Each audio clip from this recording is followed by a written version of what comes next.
자, 오늘 우리가 읽은 말씀 창세기에 있는 말씀인데요. 오늘 오전 그리고 오후 제가 2시간 설교를 부탁받았는데 이 창세기 2번 시간을 통해서 하나님이 어떤 분이냐, 그 하나님에 대해서 우리가 생각을 해보길 원합니다.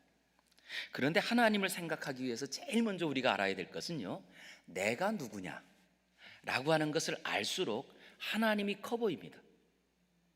그런데 많은 분들이 신앙생활할 때 착각하는 것 중에 하나가 하나님을 알려고 하면서도 나를 잘 몰라요.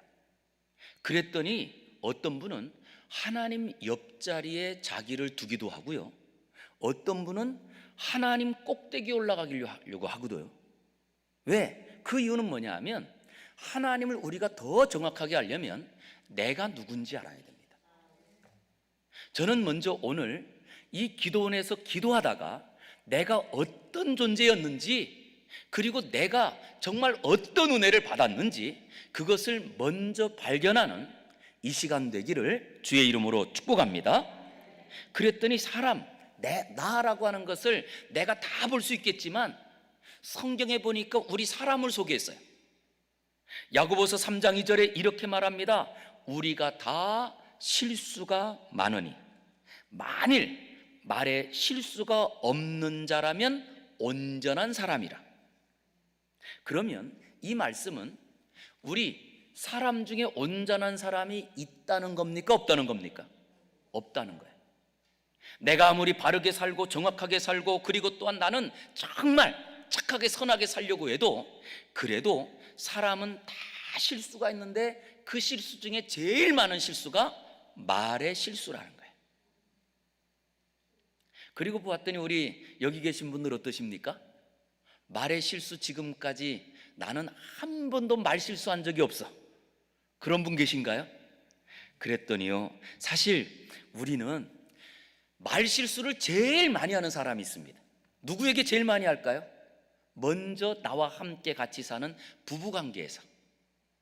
그래서 남편의 말 한마디 때문에 상처를 받았는데 이건 진짜 우리나라에서 있었던 일이에요. 어떤 분이 70 후반의 나이에 이 할머니가 할아버지하고 이혼 신청을 했어요. 70 후반이에요. 왜 이혼 신청을 했느냐? 이혼 신청의 이유는 그 할아버지의 말 때문에 내가 상처를 받고 스트레스를 받아서 더 이상 살아가기 어렵습니다. 그래서 이혼 신청을 했는데 그 이혼 신청한 것이 법정에서 받아들여졌어요. 다른 거 없어요. 말에 대한 상처예요. 그랬더니 말에 대한 상처가 언제부터냐라고 했더니 결혼해서부터 그때는 이제 할아버지가 아니고 남편이었을 거 아니에요. 남편이 늘 뭐라고 불렀느냐라고 했더니 그때는 늘 불렀던 것이 여보 당신 이것이 아니고 늘 어이. 그런데 우리 여기 계신 분들, 이제 아내 되시는 분들, 우리에게도 이름이 있잖아요. 그리고 좋은 여보 당신 얼마나 좋아요. 그런데 늘 이 남편이 어이. 그러다가 이제 아이들을 낳고, 그리고 아이를 낳고 그 아이들을 키우는 과정 속에서도 늘 아이들이 있는 자리에도 늘 어이. 그냥 둘이 있을 때보다 자녀들을 낳고 나니까 그 어이라고 하는 말이 얼마나 상처가 되는지 자존감이 팍팍 꺾이고요, 낮아지더라는 거예요. 그런데 이 자녀들이 커서 결혼을 했습니다. 결혼을 하고 그 결혼한 후에 손주를 낳네요. 그랬더니 이 할아버지가 드디어 용어가 바뀌었습니다. 뭐라고 불렀을까요? 망구야. 들어보셨어요? 망구야. 거기 뭐가 하나 붙어야 돼요? 아유, 이 할머니가 매일 그것도 자기 자녀들과 그리고 손주들이 있는 자리에도 이 할아버지가 늘 망구야. 근데 이게 상처가 돼서요, 이거를 가지고 가정법원에 이혼 신청을 했는데 그것이 받아들여졌어요. 그 정도로 사실은 우리가 말에 대한 상처를 먼저 가까이 있는 부부 사이에서 아니 그런가 하면 요즘은 거꾸로요, 자녀들이 부모님께 상처를 주는 말들을 얼마나 많이 하나요? 예전에 또 유머가 이런 유머도 있었잖아요. 이거는 거꾸로 할아버지가 아니고 이번에는 할머니가 70대 후반에 이제 계신 할머니라고 하면 안 돼요, 그죠? 언니가 70대 후반에 있는 언니가 한 번은 동창 모임에 갔대요. 그런데 동창 모임에 가고자 딱 옷도 차려입고 예쁘게 하고 딱 나갔다가 동창 모임을 하고 돌아왔는데 화가 잔뜩 나 있는 거예요. 그래서 그 남편분이 여보 왜 당신 그렇게 기분이 나쁘오? 요즘은 눈치 잘 살펴야 되잖아요. 나쁘오 그랬더니 옷을 딱 벗어가지고선 걸면서 뭐라고 하느냐? 나만 남았잖아. 무슨 말인지 아세요? 자기 동창들은 이미 남편이 다 떠났더라는 거예요.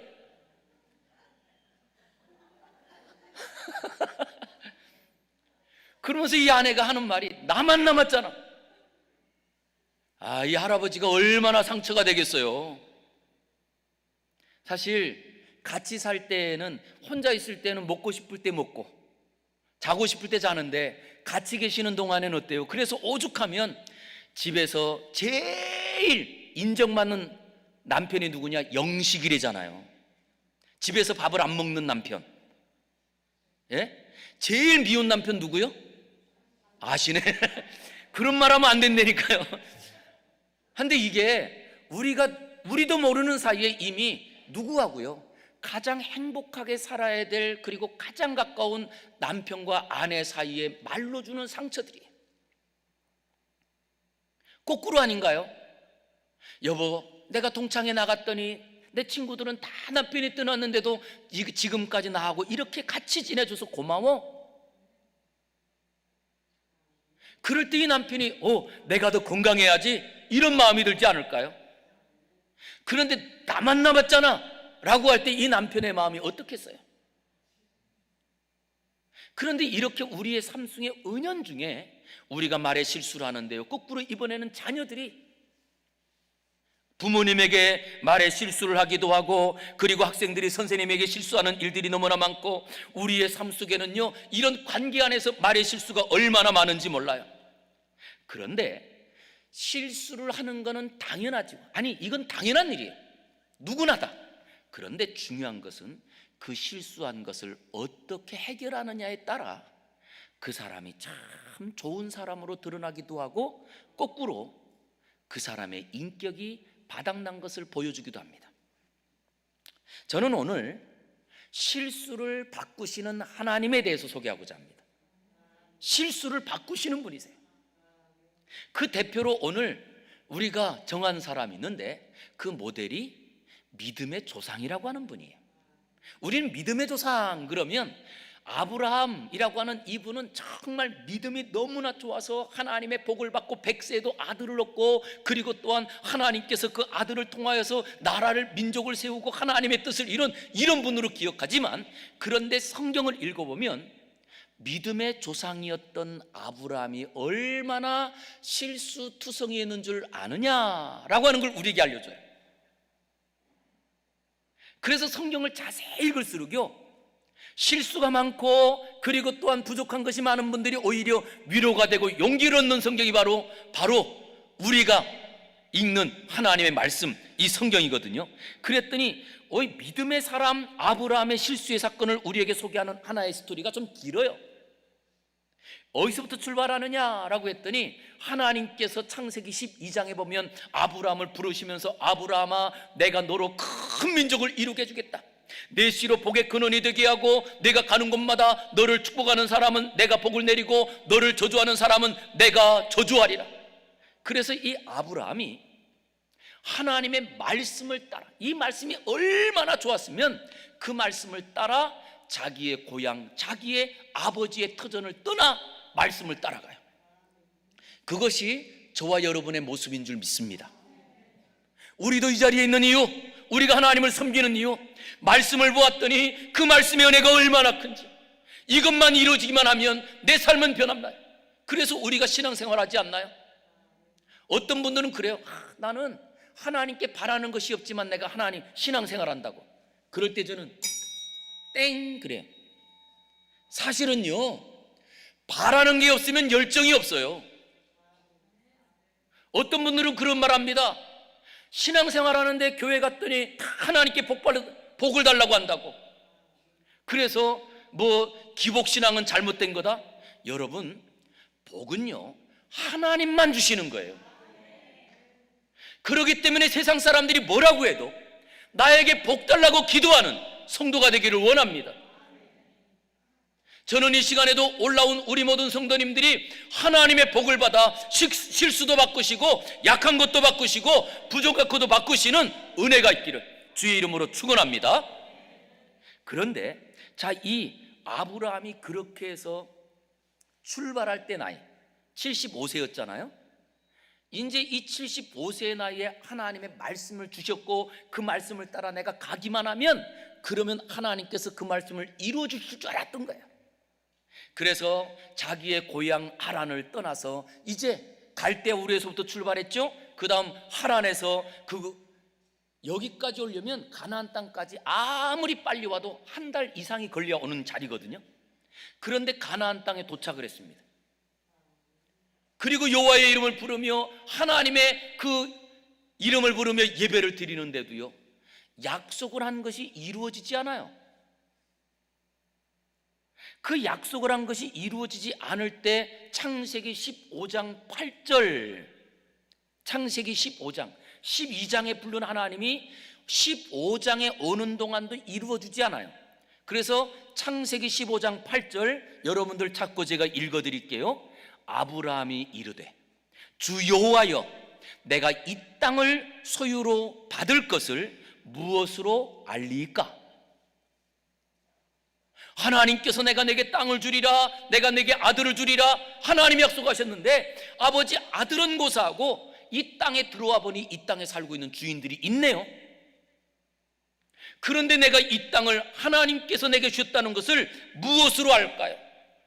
여기에는요, 이 땅에서 하나님께서 자손을 하늘의 별처럼 많게 주겠다고 약속했는데 내가 그걸 무엇으로 알아요? 우리도 오늘 이 기도원에 올라올 때 그런 마음 아닐까요? 하나님 내게 말씀을 주셨고, 그리고 하나님 내게 지금까지 기도할 때마다 말씀을 볼 때마다 내게 주신 그 하나님의 말씀이 있는데, 하나님, 내가 그 하나님 말씀을 이루어진다는 걸 어떻게 알아요? 뭔가 좀 하나라도 보여주면 그럼 내가 그 하나님을 믿을 텐데, 그런데 그 하나님께서 우리에게 주시는 이 증거를 내가 무엇으로 알까? 그래서 그 하나님께 증거를 보여달라는 거예요.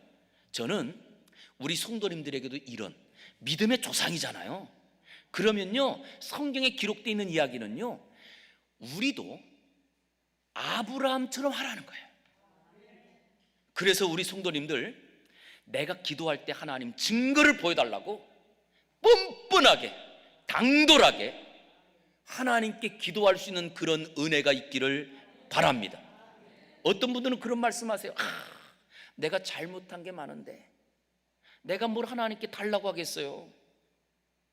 그런데 자녀들을 보니까 안 그렇더라고요. 제가 3명의 자녀가 있거든요.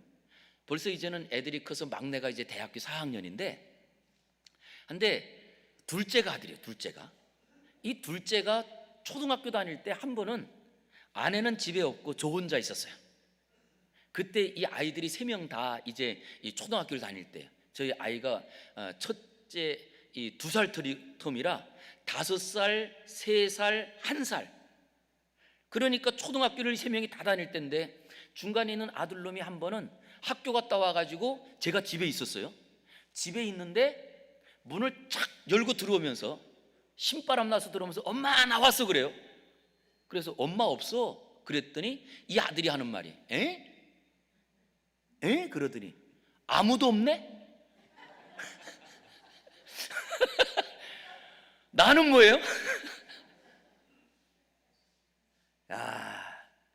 되게 서운하더라고요. 한데 그것처럼 우리의 신앙생활 속에 우리가 생각하는 것이 없으면 없는 것처럼 생각하는 거예요. 그러나 우리가 생각하는 것은 없다 할지라도 아버지가 그 자리에 있잖아요. 그것처럼 우리의 삶에 내가 생각하는 건 없다 할지라도 필요한 모든 것은 하나님이 채워준 줄 믿습니다. 그런 믿음이 있는 우리 자녀들, 우리 성도들이 어떻게 삽니까? 이 아이들이요, 학교 갈 때요, 학교 갈 때 여러분, 뭔가 필요한 것이 있고 준비물을 할 때 우리 애들 중에는요, 미리 준비하는 애들이 별로 없었던 것 같아요. 꼭 아침밥 먹고 학교 가면서 엄마 나 이거 사야 되는데 돈 줘. 근데 그때가 부목사 때거든요. 아니 얘네들이 언제 뭐 부모한테 돈을 맡겨놨어요? 그래도 학교 갈 때 얼마나 당당해요. 돈 달라는 거예요. 근데 집에 돈이 없는 거예요. 한 번은요, 집에 돈이 없어가지고요, 옆집에서 그 유준이 엄마였는데, 유준이 엄마한테 집사람이 꿔가지고 이 아이에게 주더라고.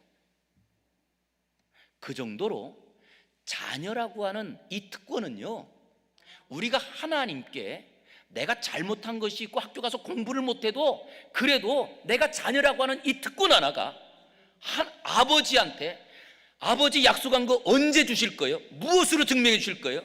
우리가 따지고 무엇인가 기도할 수 있는 그 특권이 우리에게 있다는 사실을 믿으시기 바랍니다. 그래서 우리 성도님들 제발 기도할 때 이런 기도하면 안 돼, 이런 거 해야 돼, 이런 거 생각하지 마세요. 무조건 하시면 걸으시는 분은 하나님이세요. 기도원에 왜 올라왔습니까? 어떤 분은 기도원에 올라왔어도 이렇게 기도하면 될까, 이런 거 고민하세요. 그러지 마세요. 오늘 아브라함이 지금 무엇하느냐? 하나님이 약속하시고 벌써 그 나이가 10년이 지나는데, 그럼 85세요 10년이 지나는데도 뭔가 하나님이 주시는 것이 없으니까 하나님께 따집니다. 하나님, 그때 약속하신 거 언제 주실 겁니까? 내가 무엇으로 할까요? 그랬더니 이 당돌하게 기도하는 그 자리에 하나님께서 아브라함에게, 그러면 내가 약속한 것을 너에게 주겠다고 하는 것을 내가 이것으로 증명해 보일게 라고 하면서, 자, 창세기 15장 9절에 보면 증거를 주시기 위해서 준비물을 준비하라는 거예요. 준비물을. 그게 15장 9절에 있는데요, 자, 제가 한번 또 읽어드릴게요. 하나님께서 말씀하시는 거예요. 나를 위하여 3년 된 암소와 3년 된 암염소와 3년 된 순양과 산비둘기와 집비둘기 새끼를 준비하라는 거예요. 하나님께서 우리에게 약속하신 것을, 그것을 주기 위해서 너희가 그것을 알려면 준비하라는 거예요. 그래서 우리 성도님들 예배할 때마다, 하나님의 말씀을 들을 때마다 우리에게도 준비가 필요해요. 그런데 그 준비에 대한 것을 뭐라고 했느냐? 3년 된 뭐요? 먼저 첫 번째 암소, 그리고 3년 된 암염소, 그리고 3년 된 순양. 이게 다 달라요. 그냥 소가 아니고 그것도 소 중에 암소, 그것도 암소로서 3년 된 것, 그리고 염소도 암컷으로 3년 된 것, 그리고 그 다음에 양도 수컷으로 이번엔 3년 된 것. 이러면 여러분 어떻게 해야 돼요? 우리에 가서 그 소들이 있는 중에 어떻게 해야 돼요? 이게요, 1년이 아니라 오히려 짐승들도, 특별히 아브라함은 유목민족이었기 때문에 오래 키운 가축들은 가족과 같습니다. 오래 키운 가족들은. 혹시 여러분 집에서 강아지 키우시나요? 강아지 키우시다 보니까 어때요? 저희 집에도 강아지 한 마리를 키우는데요, 기분 나쁠 때가 있어요. 저희 강아지 이름이 몰랑인데, 몰랑이한테 성을 붙였네요. 성을, 누구 성을 붙여요? 그래서 장몰랑 그러는 거예요. 기분 나빠요. 그래서 제가 아내 성이 김씨인데, 여보 얘는 김몰랑으로 하자. 예? 그리고는 애들이 또 강아지를 좋아하니까 얘를 또 넷째라는 거예요. 근데 이것처럼 여러분 어떠십니까? 그것도 지금 이 아브라함은요, 유목민족으로서 가축을 키우며 이 가축을 자기 가족들은 키우는데 그 중에 3년 된 3년 동안 키운이란 말이거든요. 3년 동안 키운 그 암소, 암염소, 그리고 또 이 순양을, 그리고 비둘기와, 그리고 또 여기에 비둘기도요, 산비둘기, 집비둘기. 여러분, 산비둘기란 말 생각해 보세요. 그럼 이 비둘기는 어떻게 해야 돼요? 집에서 키우는 비둘기가 아니에요. 그러니 하나님의 약속을 내가 이게 진짜구나라는 걸 아는 것이 쉬운 이야기가 아니라는 거예요. 저는 오늘 이 기도원이 그 모든 준비물을 준비하는 자리가 되기를 주의 이름으로 축원합니다. 그런데 이렇게 하나님께서 그 준비하라고 해서 준비를 다 했거든요. 그랬더니 준비를 하니까 뭐라고 하느냐? 10절에 다 같이 한번 읽어보겠습니다. 창세기 15장 10절이에요 시작. 아브라함이 그 모든 것을 가져다가 잠깐, 그 무엇을 쪼개요? 중간을 쪼개고. 이게 중간을 쪼갠다는 말이, 여러분, 자, 혹시 닭 잡아보셨나요? 닭은 잡아봤어요. 그럼 비둘기는 잡는 게 좀 괜찮을 거예요. 그런데 혹시 집에서 양 잡아보셨어요? 양을 우리나라는 키우지 않으니까 염소, 우리나라는 옛날에 염소보다도 개를 많이 키웠으니까 혹시 집에서 개 잡아보셨어요? 개 잡는 것도 이게 얼마나 어려운데. 시골에 가면 그래서 개 잡는 것도 동네 어른들이 모여가지고 개 목을 메고 그것도 달아가지고 몽둥이로 때리고 막 이랬잖아요, 옛날에. 그런데 지금 그 양을 잡고 염소를 잡고, 그런데 이게 더 큰일이 있네요. 무엇을 잡아야 돼요? 소의 중간을 자르래요. 이 아브라함이요, 하나님의 증거를 얻기 위해서 얼마나 많은 노력을 하는지 보세요. 그걸 여러분들이 아셔야 돼요. 어떤 분들은 그냥 하나님이 성경에 기록된 말씀이면 아멘, 내 거가 되는 줄 알아. 절대 착각하지 마세요. 그 약속이 내 것이 되기 위해서는요, 내가 하나님의 사람이 돼야 되는 거예요. 내가 예수님의 사람이 돼야지만 되는 거지. 내가 예수님의 사람이 되지 않고 내가 죽지 않았는데 하나님의 말씀이 이루어지는 법이 있나 보세요. 없어요. 그걸 하나님께서, 그러면 내가 가족처럼 키웠던 그 소와 염소와 양의 그것을 잡는데 어떻게 하나? 중간을 쪼개래. 그냥 죽이는 정도가 아닙니다. 그런데 요즘도 우리가 아주 좋은 칼들이 있어요. 그런데 아브람 때를 생각해 보세요. 이때는 청동기 시대가 철기 시대가 아니라 구리로 뭘 만들었을 때예요.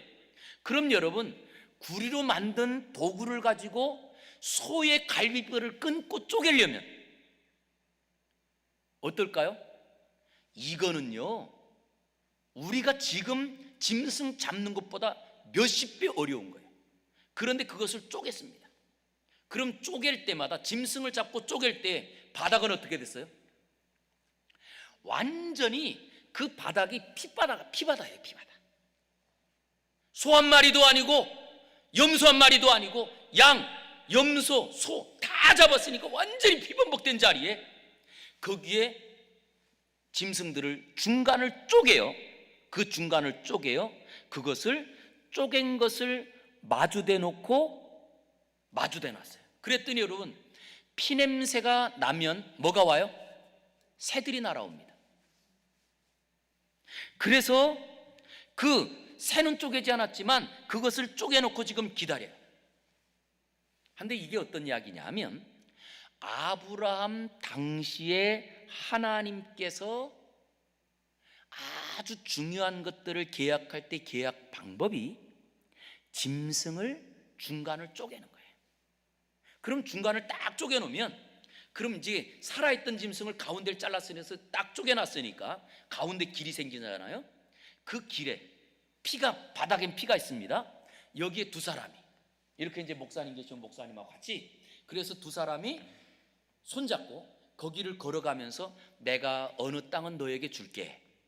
땅을 계약하는 거라면 너한테 주고 너는 나한테 값을 얼마 줄여야 돼? 이걸 지나가는 거예요. 그 이야기는 뭐냐 하면, 만약에 이 계약을 누구든지 깨는 사람이 있으면 이 짐승처럼 너 죽어도 죽는다? 이 얘기예요.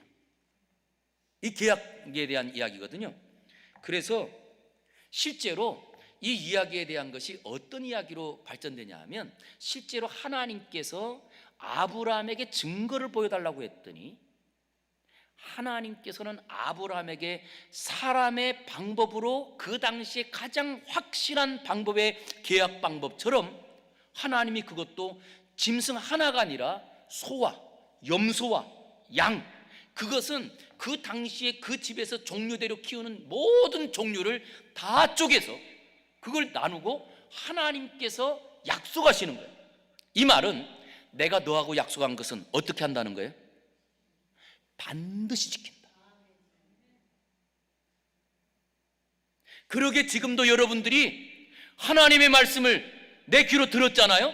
그 말씀은 하나님께서 반드시 지키시는 줄 믿으시기 바랍니다. 그런데 이렇게 되고 그 다음에 무엇 하느냐? 새들이 날라올 거 아니에요. 새들이 날라올 때 이 아브라함이요, 솔개, 독수리죠. 예, 이 짐승들이 죽고 나면 독수리들이 나와가지고 이제 해서 그 솔개를 쫓는 거예요. 쫓는데 저녁 때가 돼도 아무 반응이 없네요. 저녁 때가 돼도 밤중까지 쫓으면서 기다리는 거예요. 이걸 뭐라고 하느냐? 믿음이라고 말합니다. 우리 한번 따라하겠습니다. 믿음은 기다리는 거다. 예, 믿음은 기다리는 거예요. 기다릴 때는 어떻게 기다려야 되는 줄 아세요? 잠잠히 기다리는 거예요. 숨을 죽이고 조용히 기다리는 거예요. 어떤 분들은 하나님의 약속을 기다립니다 라고 하면서 자기 말로 하나님이 주실 약속을 다 엎어버리는 분들이 많아요. 성도는 언제 기다리느냐? 환난 중에, 고난 중에, 더 이상 앞길이 없고 더 이상 살아갈 길이 없는 그 자리에도 하나님의 뜻대로 반드시 이루어질 것을 믿고 잠잠히 기다림이 좋도다, 이렇게 말씀하신 거예요. 저는 이 시간에도 우리 사랑하는 성도님들이 이 자리에 올라올 때에는 환난이 있기 때문에, 더 이상 내가 살아갈 수 없는 질병의 어려움 때문에, 아니 우리의 삶 가운데 경제적인 어려움 때문에 아마 우리에게 이런 막힌 담들이 있기 때문에 올라오지 않았을까요? 그런 자리에 성도로서 잠잠히 기다릴 수 있는 아브라함 같은 분들 되시길 바랍니다. 그런데요, 이 아브라함이 기다리고 있을 때, 자 15장 17절 보세요. 15장 17절입니다. 시작. 해가 져서 어두울 때 연기 나는 화로가 보이며 타는 횃불이 쪼갠 어디 사이로요? 고기 사이로 어떻게 해요? 지나더라. 할렐루야. 이 표현이 굉장히 중요한 표현입니다.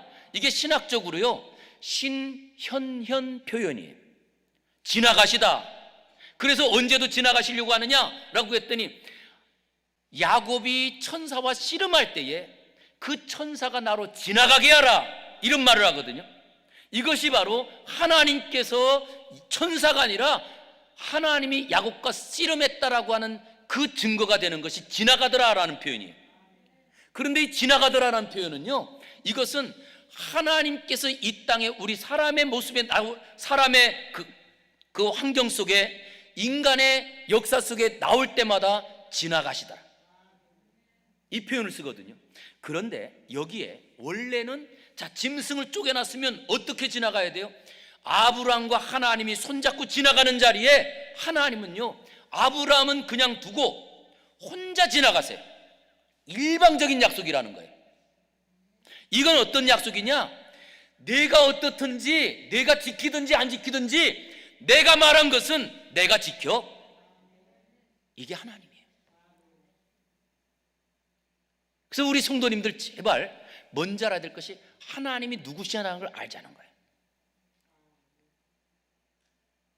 이렇게 하나님께서 약속하시면서 뭐라고 하셨느냐라고 했더니, 그 타는 불 가운데로 하나님이 직접 타는 횃불을 가지고 지나가시면서, 봐라, 봤지? 내가 어떻든지 내가 어떤 환경이든지 내가 지킬 거야 라고 하나님 약속하시면서, 그 후에 하늘의 별과 같이 내가 내 자손을 많게 해주겠다 라고 약속하신 거예요. 자, 그러면 이렇게 분명히 하나님께서 내가 너에게 약속의 땅도 주고 그리고 너에게 복된 자녀를 이렇게 많게 주겠다고 하니 아브라함이 어땠을까요? 좋아요, 안 좋아요? 기분이 좋아가지고 너무나 좋아서 그 밤을 지냈네요.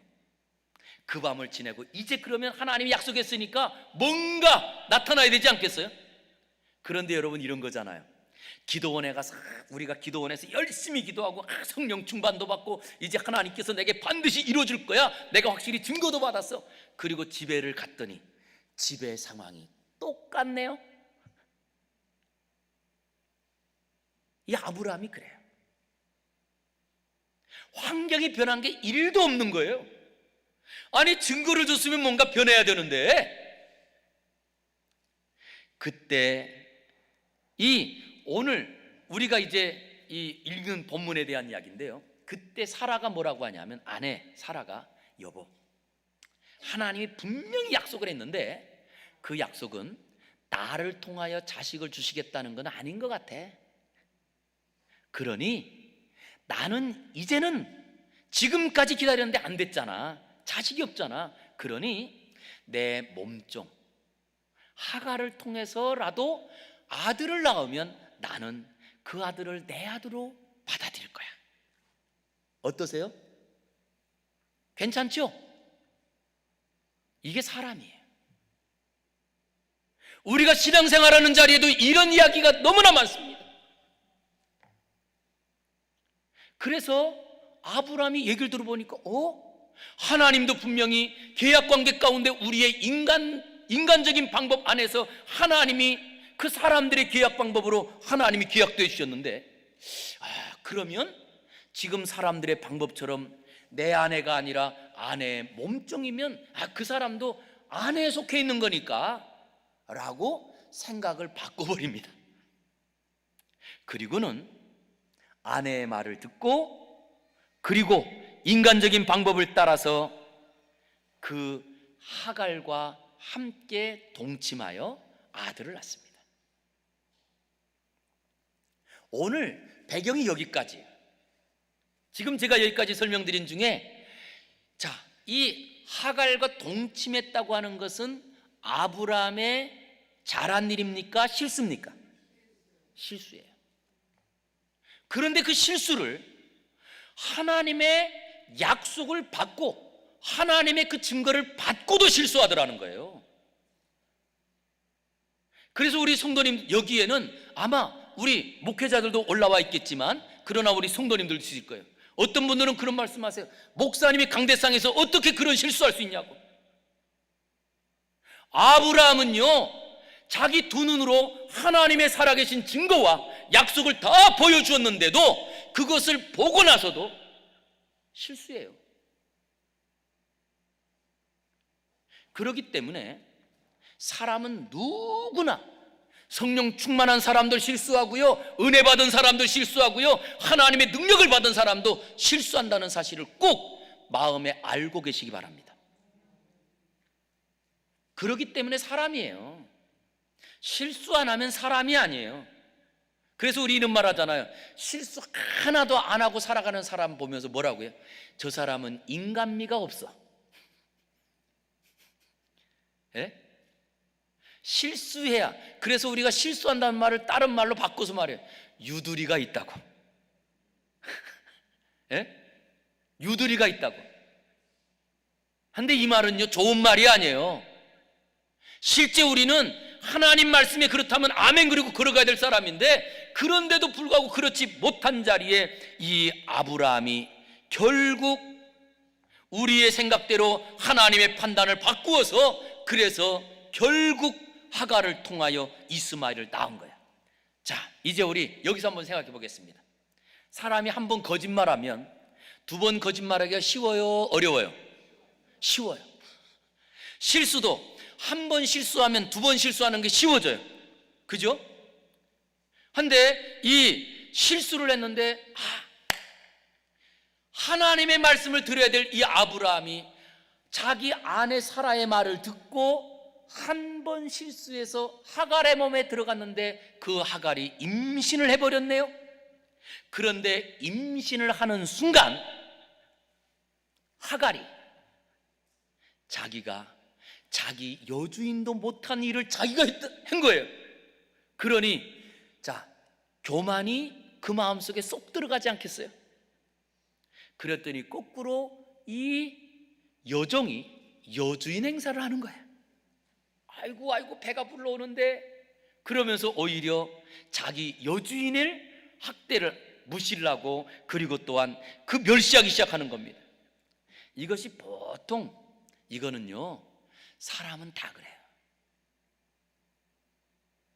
그래서 우리 성도님들, 어떤 사람이 예전에는 겸손했던 사람이 거꾸로 교회 안에서도 신앙생활을 하면서 다른 사람들이 다 인정도 해줘서 그랬더니 직분을 얻고 나니까 사람이 변하던가요? 안 변하던가요? 많이 변해요. 그걸 진짜 사람이 그래요. 그 자리가 더 많은 사람을 섬기라고 주신 자리인 줄 몰랐더니 거꾸로 교회에서 장로가 되면 대단한 뭘 얻은 줄 알고. 아니에요.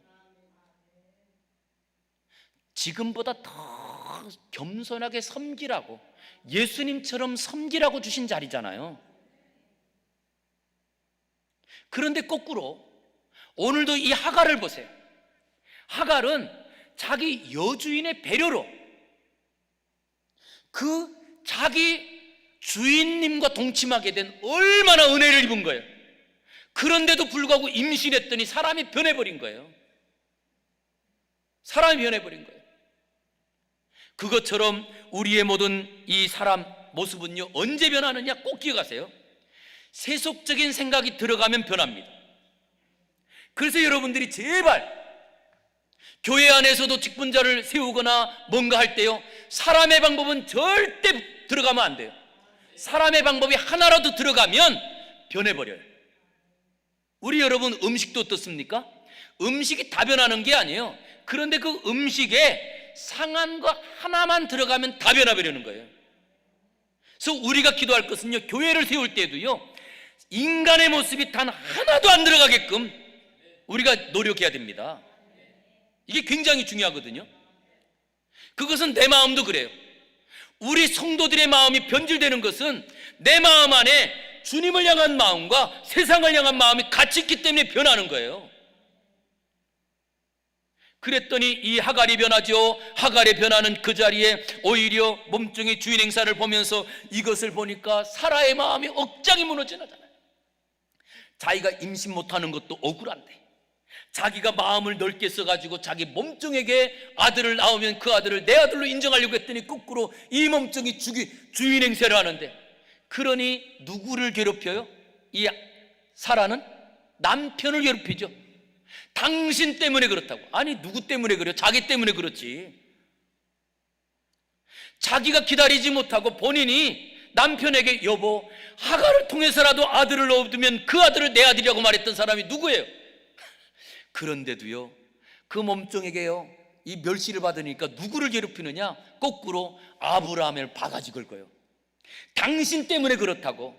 그러니 이 실수 하나가 가정 전체가 분란이 돼버린 거예요. 이것이 우리의 모습이에요. 뒤죽박죽 됐잖아요. 그러니 이제는 더 이상 살 수 없죠. 더 이상 같이 할 수 없는 거예요. 이거 어떡하죠? 이럴 때 극단의 방법이 어떤 방법이냐라고 했더니, 이 극단의 방법에 아브라함이 결국 여보, 나는 몰라. 우리 사람이 제일 어떤 문제가 생겼을 때 제일 쉬운 방법은 뭐예요? 모른다고, 기억이 안 난다고. 그러면서 이 아브라함이 뭐 하냐? 실제로 그 문제를 해결할 사람은 여보, 당신이 하갈을 통해서 아들을 얻으라며 결정해야 되는데 그게 아니고 나는 몰라. 당신이 들어가라고 해서 내가 하갈에게 들어갔을 뿐이지. 하갈은 당신 몸종이니까 당신 맘대로 하십시오. 그리고 문제를 해결하지 않고 한 발 뒤로 물러섰네요. 자, 그랬더니 이번에 사라가 어떻게 할까요?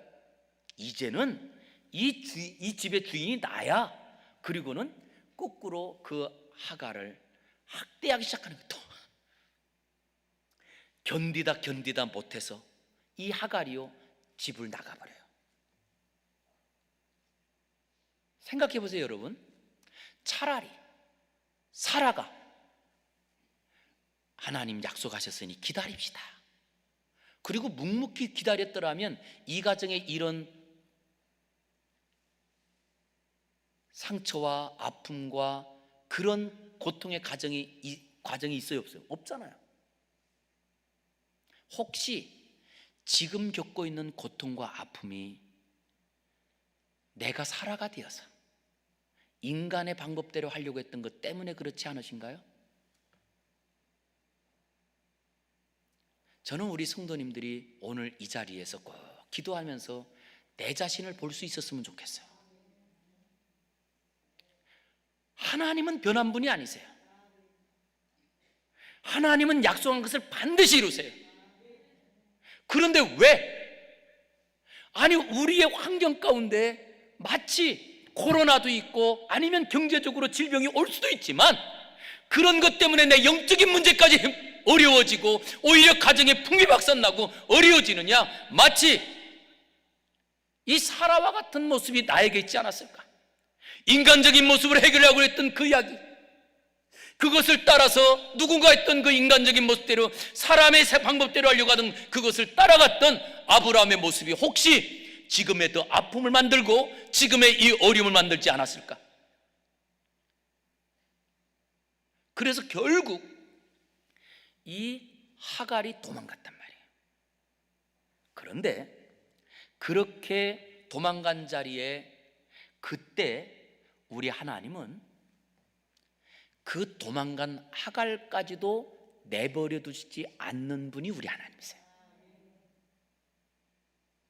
하나님께서 아브라함, 성경을 이미 알지만 그렇게 실수투성이고 그리고 그 자기 아내를 갖다가 누이 동생이라고까지 해가지고 오히려 다른 사람의 아내가 될 뻔할 듯 그런 실수에도 하나님이 아브라함 버렸어요, 안 버렸어요?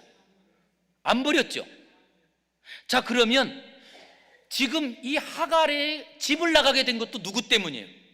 사라가 자기 남편 하갈에게로 들어가라고 하고 그리고 이 몸종이 임신을 하고 그리고 그것 때문에 자기가 멸시하고 이 모든 것이 누구 때문이에요? 이 사라 때문 아닌가요? 그런데 이 사라를 열국의 어머니라고 하면서 하나님이 그 사라를 안 버리세요. 그러기에 오늘 꼭 기가 될 것은 내가 지금까지 어떤 실수를 하고 어떤 내가 악한 일을 했다 할지라도 한 번 택하신 하나님의 그 사랑은 절대 끊어지지 않는다는 것을 꼭 믿으시기 바랍니다. 하나님이 절대 버리지 않으세요. 그런데 그 절대 버리지 않는다는 것을 이사야 49장 15절에서 이렇게 말해요.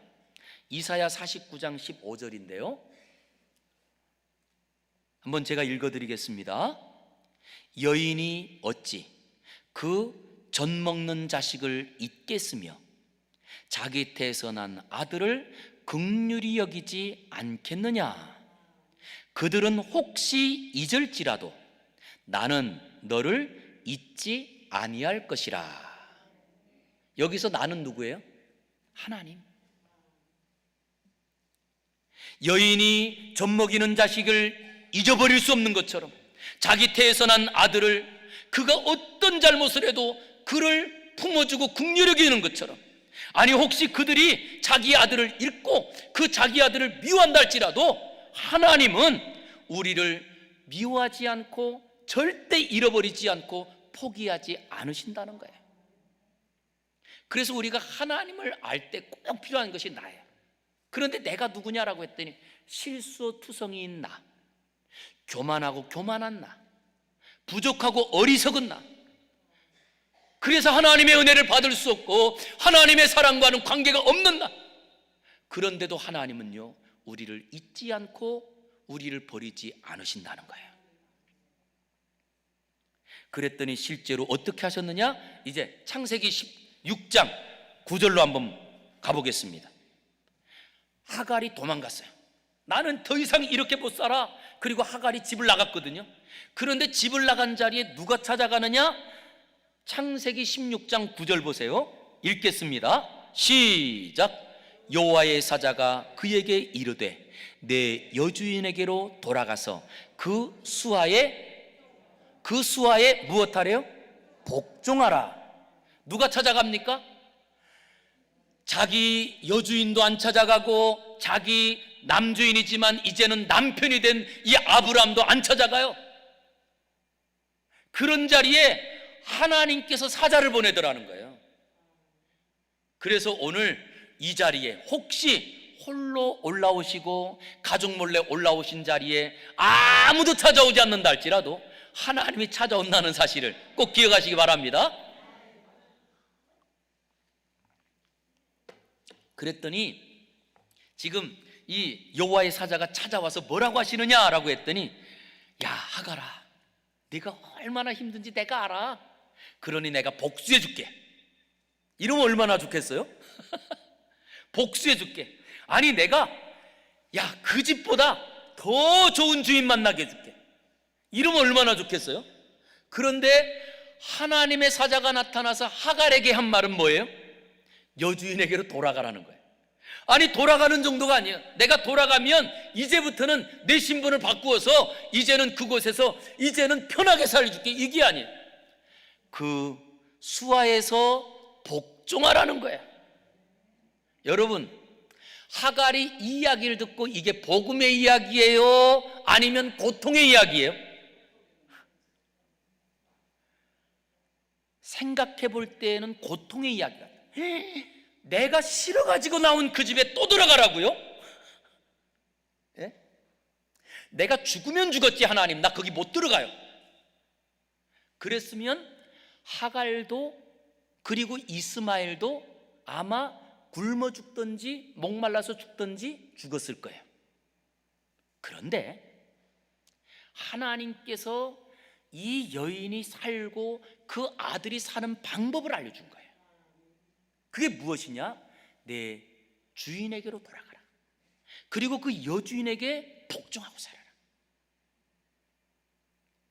비록 내가 생각할 때에는 이거는 고통의 길이고, 이 길은 내가 더 이상 도저히 갈 수 없는 길 같지만 그 길을 가라는 거예요. 그것이 우리 믿음의 사람들에게 십자가의 길을 가라는 말씀이에요. 우리가 왜 예수님을 붙잡고 살아야 됩니까? 우리가 손해보았는데 더 손해보라는 거예요. 아니 우리가 지금까지도 고통이었는데 그 고통의 자리에서 떠나지 말라는 거예요.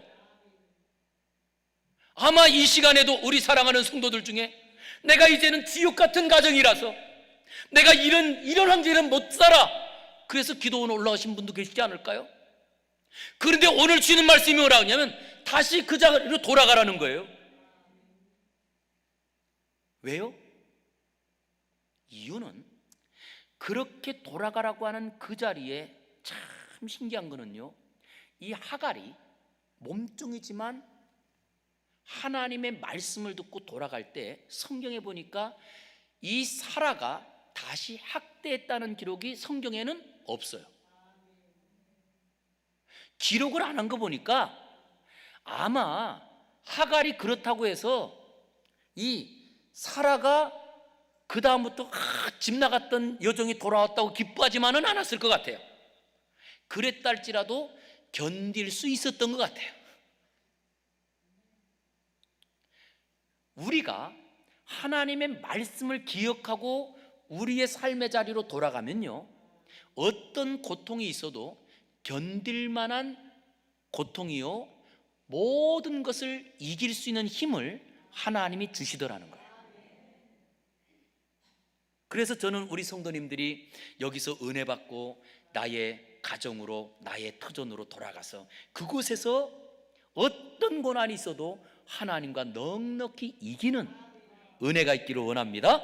자, 그런데요, 여기 보세요. 정말 중요한 건데요, 10절, 이 말씀이 중요해요. 이 말씀을 드리려고 제가 지금까지 말씀드린 거예요. 자, 10절 크게 한번 읽겠습니다. 시작. 여호와의 사자가 또 그에게 이르되 내가 내 씨를 크게 번성하여 그 수가 많아 셀 수 없게 하리라. 할렐루야. 누가 받은 복인가요? 아브라함이 받은 복인가요? 하갈이 받은 복인가요? 하갈은 이방 여인입니다. 그리고 하나님의 언약과 관계가 없던 사람이에요. 그런데 하나님께서 아브라함에게 주었던 복을요, 이 여인에게도 똑같이 주어요. 와, 언제 이런 복이 있느냐라고 했더니 내 여주인에게 돌아가라. 그리고 거기에서 그 수하에서 복종하라. 그리하면 내가 내 씨로 크게 번성하여 내 수가 이 땅에 셀 수 없게 하리라. 그래서 이 하갈이요, 언약과 전혀 관계없던 하갈이 아브라함의 복과 똑같은 복을 받아요. 그것이 이스마엘 이야기예요. 언제 이런 이야기가 있느냐? 우리가 실수하는 자리에도 하나님의 말씀으로 복종하면. 분명히 이 하갈은요, 몸종이었고, 몸종이라면 과거 그 당시에는 절대 그 집에서 나올 수 없는 사람이에요. 죽기 전까지는. 그런데도 불구하고 여주인이 자기를 학대한다고 그래서 집을 뛰쳐나왔잖아요. 이건 실수 중에 가장 큰 실수거든요. 그런 자리에도 돌아가라, 하나님의 말씀을 듣고 돌아갈 때에 내가 너로 큰 민족을 이루고 그리고 너의 아들을 통하여 복의 근원이 되게 해주겠다고 하는 이 이삭의 축복이 이 이스마엘에게 똑같이 받더라는 거예요. 그래서 우리에게는요, 내가 과거에 어떻게 했느냐, 이거 중요한 게 아니에요. 지금 이 자리에서 하나님의 말씀을 가지고 우리의 삶의 현장으로 그대로 순종하기만 하면 우리의 실수와 우리의 부족함을 바꾸시는 분은 하나님이라는 것을 믿으시기 바랍니다. 그 이야기가 오늘 우리의 삶인데요, 우리가 지금까지 우리가 살아오는 자리에 우리는요, 내가 과거에 얽매여서 내가 과거에 이런 실수했는데 지금 될까? 괜찮아요. 우리 하나님이, 저는 우리에게 하시는 말씀 중에 제일 많은 말씀이 어떤 말씀일까? 라고 할 때 저는 딱 한 가지를 기억해요. 제가 사실은 이건 성경은 아니고, 제가 담임 사역을 하기 전에 마지막으로 섬겼던 교회가 저 분당의 할렐루야 교회였어요. 그런데 그 할렐루야 교회 그때 담임 목사님이 김상봉 목사님이세요. 근데 이 김상봉 목사님께서 어떤 일이 있었냐 하면, 그 목회 비서로 있는 분이, 그 목회 비서로 그분을 섬긴 지가 17년 정도 섬겼다는 거예요. 근데 17년 정도 있는 중에 제일 심한 말을 하나 들었는데, 언제냐 하면, 그 목회 비서로 있는 분이 서류를 만드는데 그 서류를 잘못 만들어 가지고 목사님이 당회에 들어가서 장로님들에게 엄청나게 깨졌대요. 엄청나게, 진짜. 그것도 보통이 아니고 그냥 완전히. 근데 본인은 실수한 게 아니고 서류를 잘못 꾸민 이 비서 때문에. 그런데 그 서류를 잘못 꾸민 그래서 목사님이 당회를 끝나고 나오는데 목사님이 제대로 걷지 못하고 비틀거리시더래요. 그런데 이유를 알고 봤더니 자기가 실수한 거야. 그때 이 목사님이 그 비서의 성이 김씨라서 김양이라고 불렀대요. 그러니까 이 비서가 어땠을까요? 너무 미안하잖아요. 목사님 어떡해요? 그럴 때 그 목사님이 딱 한마디 했대요. 제가 그분이 17년 동안 그분을 섬기는 동안 제일 심한 말을 들었대요. 어떤 말이었는지 아세요? 그때 그 김상모 목사님이 그 목회 비서에게 뭐라고 했느냐? 김양아, 괜찮아. 김양아, 괜찮아. 저는요, 제가 목회하면서 사실 할렐루야 교회에서는 아주 짧게 있었는데 제가 그때 얼마나 충격을 받았는지, 우리가 믿는 하나님이 그런 분이구나. 우리가 어떤 실수를 해도 하나님께 나와 기도하기만 하면 이뽕아 괜찮아, 얘야 괜찮아. 왜? 우리 하나님은요, 실수까지도 바꾸어서 축복이 되게 하시는 분이세요. 누구에게 그렇게 하시느냐? 내가 잘못했다고 고백할 때, 내가 실수라고 자복할 때, 우리 하나님께서는 얘야 괜찮아. 저는 우리 성도님들이 정말 이 자리에서 기도하면서 얘들아 괜찮아. 내가 실수해도 그걸 바꾸는 분은 나야. 내가 너를 위하여 내가 지금은 집을 뛰쳐나왔다 할지라도 내가 돌아가서 그곳에서 내가 그 몸종으로 섬기기만 하면, 복종하기만 하면 내 자녀를 하늘의 별처럼 내가 설 수 없게 내가 만들어 줄게 라고 했던 그 하나님의 말씀, 우리 성도님들이 그 말씀을 꼭 마음에 새겨서 어떤 지금까지 했던 모든 것도 다 고백하고 하나님께 기도하면서 하나님의 약속을 듣고 내려가는 은혜가 있기를 주의 이름으로 축원합니다. 우리 축복 이 약속의 말씀 가지고 찬송 하나